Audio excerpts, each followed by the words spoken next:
حال از همکاران تکنیکیمان خواهشمندیم تا سرود ملی دولت جمهوری اسلامی افغانستان را پخش کنند که نماد از همبستگی ملیت‌های مختلف افغانستان است.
د ملي رادیو تلویزیون له تخنیکی همکارانو څخه ډیره مننه کوو چې د افغانستان د اسلامي جمهوریت ملي سرود خپور کړ.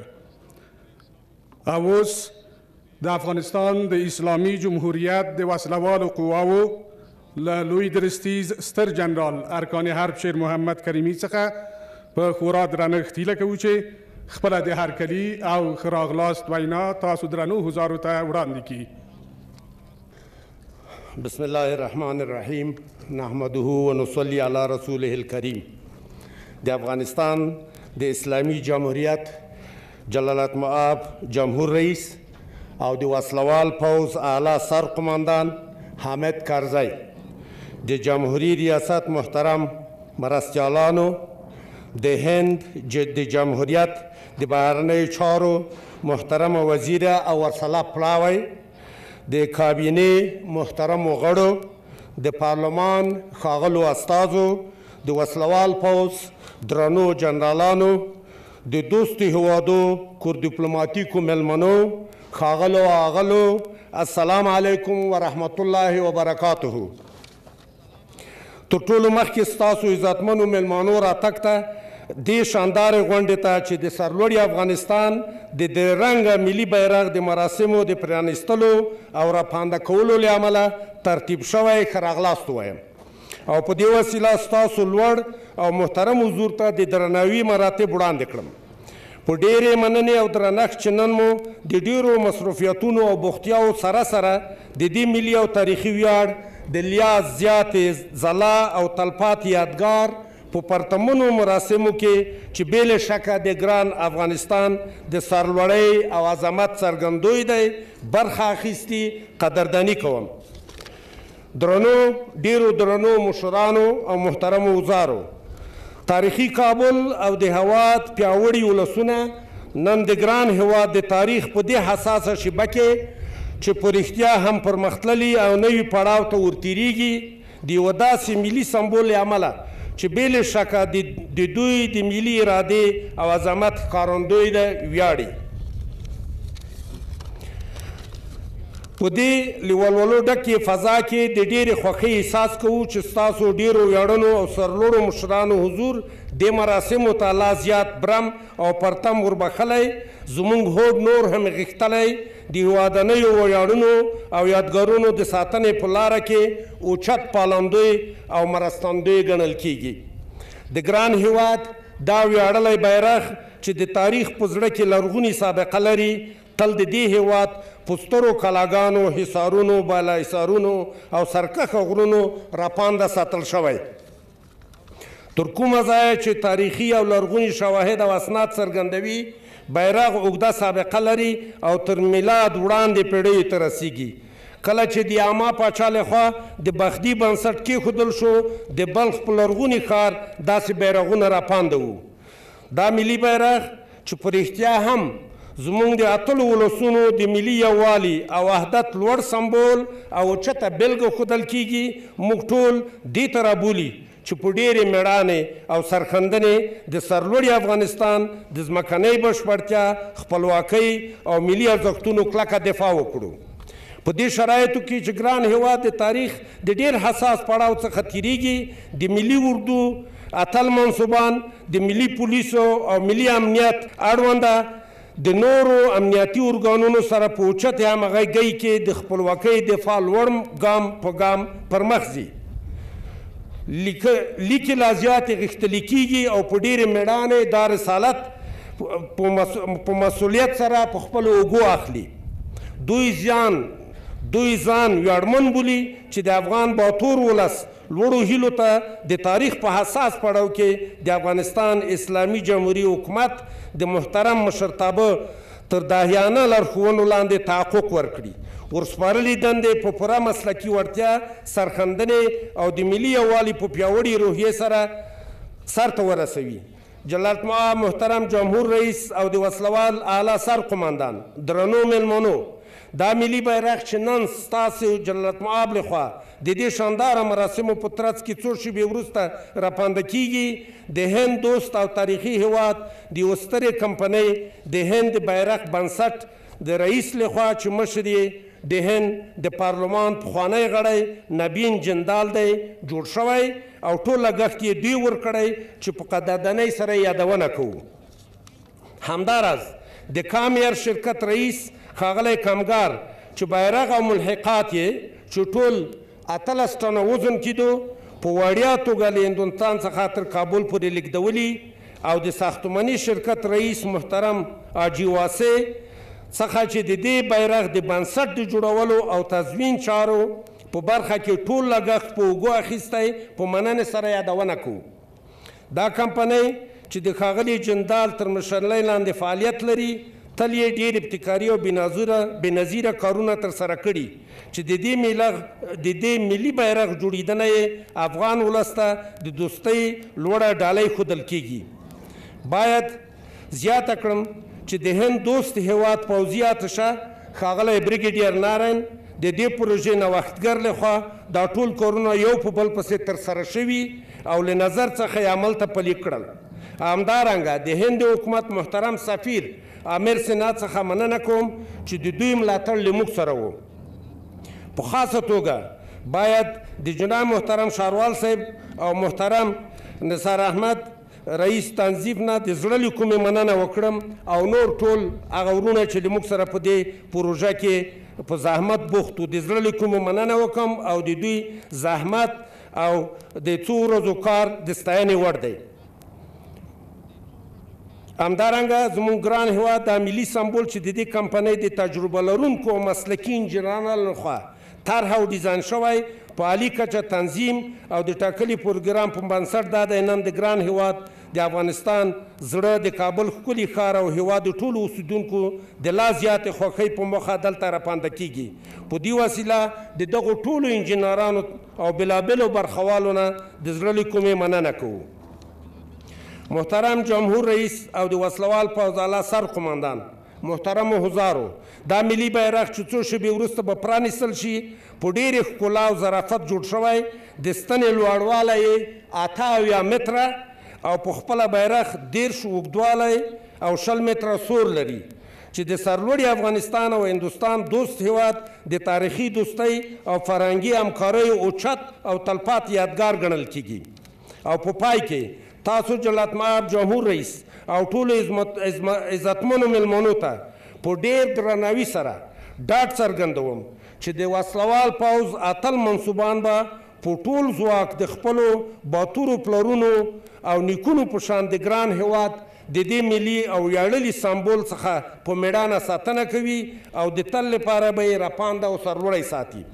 موږ ځان ژمن بولو چې د لوی څښتن تعالی په مرسته د شتو امکاناتو څخه په استفادې ستاسو جلالت مآب لارښوونو د افغان هېوادپال ولس هیلو او غوښتنو ته په پاملرنې په ټولو چالشونو او ننګونو برلاسي شو او په پای کې هغو موخو ته چې افغان باتور ولس هیله لري ورسېږو.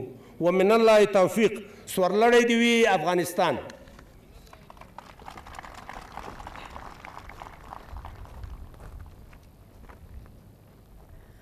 با تشکر فراوان از سرجنرال ارکان حرب محترم محمد کریم شیر محمد کریمی، لوی درستیز قوای مسلح دولت جمهوری اسلامی افغانستان.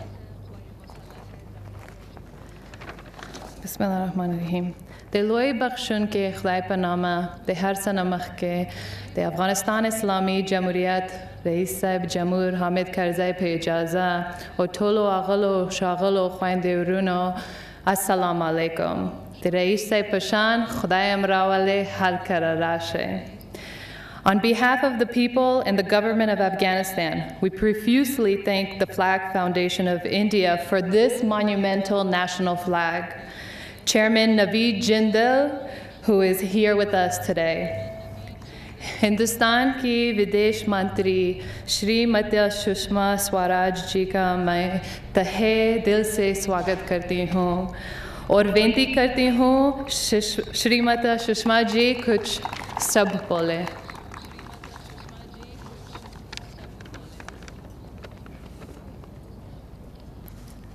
Excellency, Honorable President Hamid Karzai Sahab, General Karimi, Excellencies, the Ministers of the Cabinet, ladies and gentlemen. On behalf of the people and the Government of India, I wish to felicitate the people of Afghanistan on the inauguration of this national monument. Translation, please. حامد کرزی رئیس جمهور جمهوری اسلامی افغانستان، جنرال صاحب شیر محمد کریمی، جلالت مآبان، خانم‌ها و آقایان، با نمایندگی از مردم و دولت هندوستان می‌خواهم افتتاح این بیرق ملی یا منار را برای همه شما از ته دل تبریک بگویم. In this monument, I see a powerful symbol of a unified and independent Afghanistan. در این بیرق ملی یا در این منار ملی میخوایم بگویم که سمبل وحدت ملی و یک پارچگی افغانستان مستقل و آزاد را میبینم. I also see a monument that befits the memory of the countless Afghan citizens and soldiers who made the supreme sacrifice and who paid a great price for building this great nation. همچنان خاطره های تمام افغان ها مجاهدین و سربازان را که برای آزادی وطنشان جانهای شیرینشان را قربانی نمودند میبینم.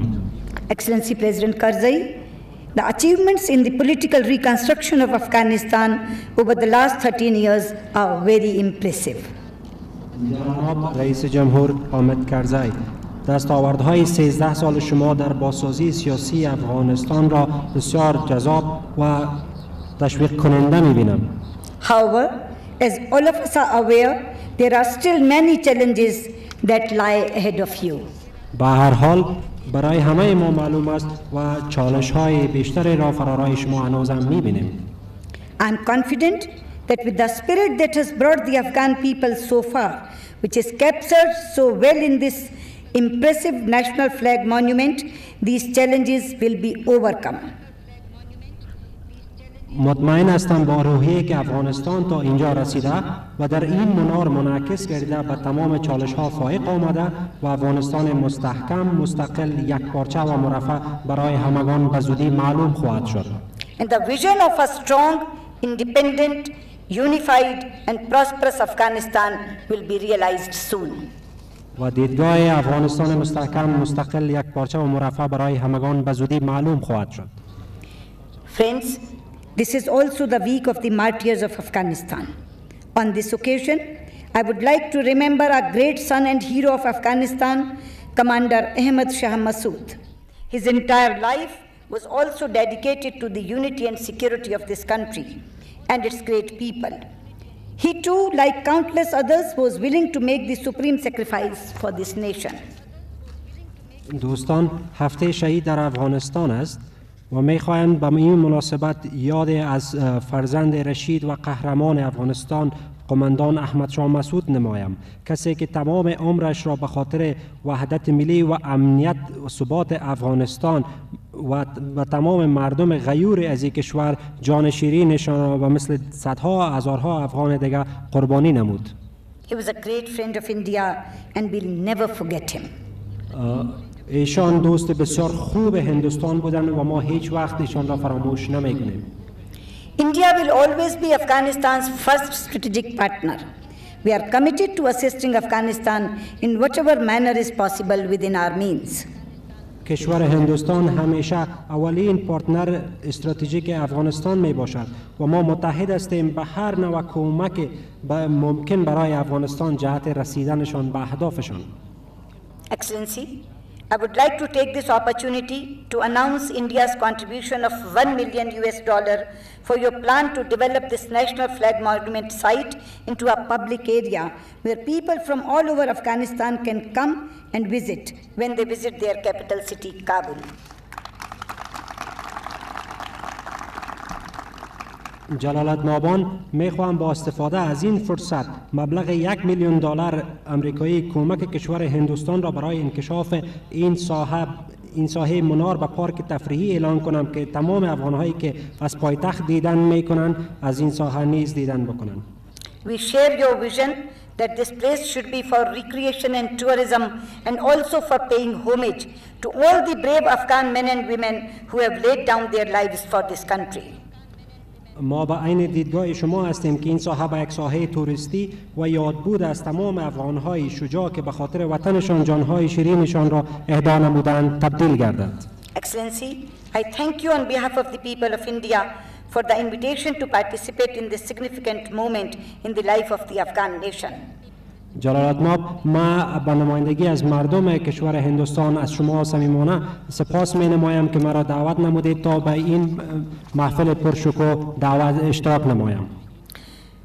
محترم صدر افغانستان حامد کرزی صاحب और अफगान के मेरे भाइयों और बहनों, मैं हिंदुस्तान से चलकर इस मुकद्दस मौके पर हाजिर होने के लिए अफगानिस्तान आई हूँ। मैं क्यों आई हूँ ये बताना चाहती हूँ। हिंदुस्तान में कहा जाता है कि गम बांटने से आधा होता है लेकिन खुशी बांटने से दोगुनी हो जाती है, और अगर दोस्तों के साथ बांटी जाए तो 100 गुनी हो जाती है। मैं आई हूँ आपकी खुशियों में शामिल होने, मैं आई हूँ आपकी खुशियों को बांटने। मेरे लिए ये खुशी का भी मौका है और फ़ख्र का भी मौका है। ये परचम जो भी फहराया जाएगा इसके नीचे खड़े होकर मैं सलाम करती हूँ उन सभी अफ़गानी सैनिकों को जिन्होंने इस मुल्क को बनाने के लिए अपनी शहादत दी है। मैं सलाम करती हूँ कमांडर मसूद को, और मैं सलाम करती हूँ उन हिंदुस्तानी वर्कर्स को जो अफ़गानिस्तान में किसी प्रोजेक्ट पर काम करने के लिए आए थे लेकिन अपनी जवानियाँ इस मुल्क के नाम करके चले गए। और उससे ज़्यादा भी मैं सलाम करती हूँ उनके हौसलों को जो आज भी यहाँ काम कर रहे हैं, जिनका हौसला अपने साथियों की शहादत से टूटा नहीं है बल्कि और बढ़ा है, और उन्हीं की नींव पर हिंदुस्तान और अफगानिस्तान की दोस्ती जिंदा है। हिंद अफगानिस्तान दोस्ती जिंदाबाद जिंदाबाद।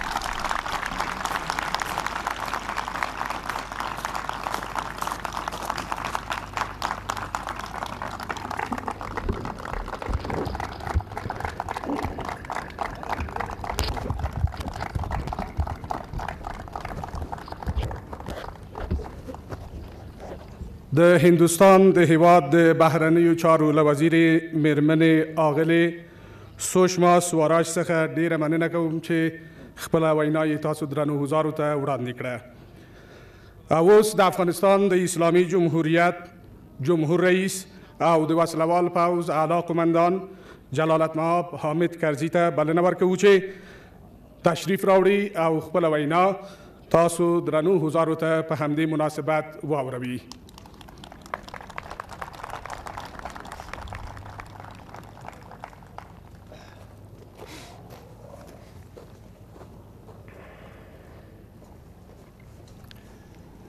بسم الله الرحمن الرحيم وبه نستعين مهمان بسیار معزز افغانستان، مهمان بسیار نزدیک و دوست افغانستان، خواهر ما محترمه سشما سوارج، وزیر امور خارجه هندوستان، هیئت همراهشان، آقای جندل و خانم جندل و سفیر و مهمانای دیگه هند، حاضرین مجلس، وطندارای عزیز، بسیار خوشحال هستیم که امروز با کمک دوستای هندی ما داریم یک محل زیبای را برای بزرگترین بیرق ملی ما افتتاح میکنیم. حقیقتاً که این بیرق میتونه که قسمی که خانم سوارج خواهر محترم ما در ملاقات امروز چاشت به ما گفتن منار بیرق نام نهاده شد. بعد فکر بودم که چه نام بگذاریم. اونا به انگلیسی یک نام بسیار مقبول گفتن. هرچی فکر کردیم ترجمه شنافتیم. همین چند دقیقه پیش فکر کردیم که منار بیرق میتونه که بهترین نام باشه و به کمک اینها و از احساساتی که اینها با زبان هندوستانی یا اردو فرمودند که عمق بسیار زیاد داشت، این بیرق امروز به خوشی افتتاح میکنیم. تمام اونهایی که از هند و از افغانستان در برافراشتن این بیرق و در استوار کردن منارش همکاری کردن، کوشش کردن، از ته دل به نمایندگی مردم افغانستان تشکر نموده و این روز خوش به عجله به طرف افتتاح و برافراشتن بیرق ملی ما میریم. باز هم از سخنرانی بسیار بسیار عالی و از احساسات و جذبات درونی خواهر سشما سوارج ما تشکر میکنم. امیدوار هستم که ترجمانای هر دو زبان ما، زبانهای رسمی ما، زبانهای ملی ما، دری و پشتو، امروز سخنهای هندیشان ترجمه درست بکنن و به مردم افغانستان بشنوانن به همراه زبانهای دیگه افغانستان که ازبکی باشه و ترکمنی باشه و بلوچی باشه و زبانهای دیگه کشور ما. پس بیاین خوار که افتتاح بیرق بکنیم.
ای میهن عزیز که در پهنه حیات یک کلبت به شهر مصطفی نمیدهم.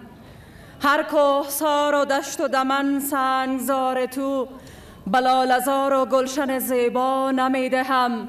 حرف گزاف نیست به پا میر تو قسم، حرف گزاف نیست به پا میر تو قسم. هر ریگ تو به گوهر شهلا نمیدهم.